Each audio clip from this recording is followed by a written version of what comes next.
জীবনের গাড়ি যখন শুধুই আফিল, তার নাম রাফি। এক মধ্যবিত্ত পরিবারের একমাত্র সন্তান, বাবা একজন প্রাইমারি স্কুল শিক্ষক, মা গৃহিণী। ছোটবেলা থেকেই শিখে এসেছে স্বপ্ন দেখতে হবে, তবে সেই স্বপ্ন বাস্তবায়ন করতে হলে নিজেকে হাড়ভাঙা পরিশ্রম করতে হবে। এসএসসিতে গোল্ডেন, জিপিএস, এইচএসসিতে ব্রিলিয়ান্ট রেজাল্ট, তারপর বিশ্ববিদ্যালয়ের চান্স। কিন্তু পরিবার তো ধনী নয়, টিউশন করে পড়ালেখার খরচ চালাতে হয়। বিশ্ববিদ্যালয় শেষ করতে করতে বয়স 25, চাকরির জন্য হন্য হয়ে ঘুরছে। এদিকে চারদিকে চাপ, বয়স তো হয়ে যাচ্ছে, ছেলের একটা বিয়ে, ছেলের একটা কিছু করতেই হবে। ফারুকের ছেলে তো 50,000 টাকা ইনকাম করে। রাফি জানে না কারো বাবা ব্যবসায়ী, কারো চাচা এমপি, আর সে টিউশনই করে বাসা ভাড়া দিয়ে 1 বছর 2 বছর কেটে যায়। ছোট একটা প্রাইভেট ফার্মে ঢুকতে পারে 27 বছর বয়সে, মাত্র 18,000 টাকার স্যালারিতে। তার মাঝে বাসা ভাড়া, বাবা মার ওষুধ, নিজের খরচ, স্বপ্ন দূরে চলে যায়। বাস্তবতাই কঠিন হয়ে দাঁড়ায়।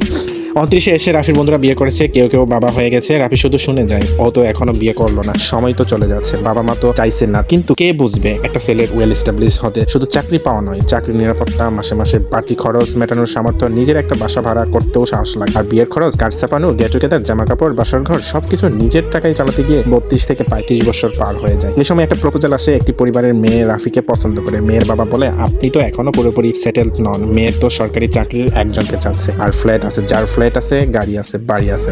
রাফি আর কিছু বলে না, শুধু হেসে যায়। মনে মনে ভাবে, আমার কি দোষ, আমি কি চেষ্টা করিনি? তবুও সামাজিক কাঠামোর চোখে সে ব্যর্থ, কারণ তার বয়স 30 হলেও সে এখনো সম্পূর্ণ প্রতিষ্ঠিত নয়। এই গল্প শুধু রাফির একার নয়, এই গল্প হাজার হাজার ছেলের, যারা প্রতিদিন হারে কিন্তু পরদিন আবার উঠে দাঁড়ায়, মায়ের জন্য, বাবার ওষুধের জন্য, একটা সাদামাটা সংসার গড়ার আশায়।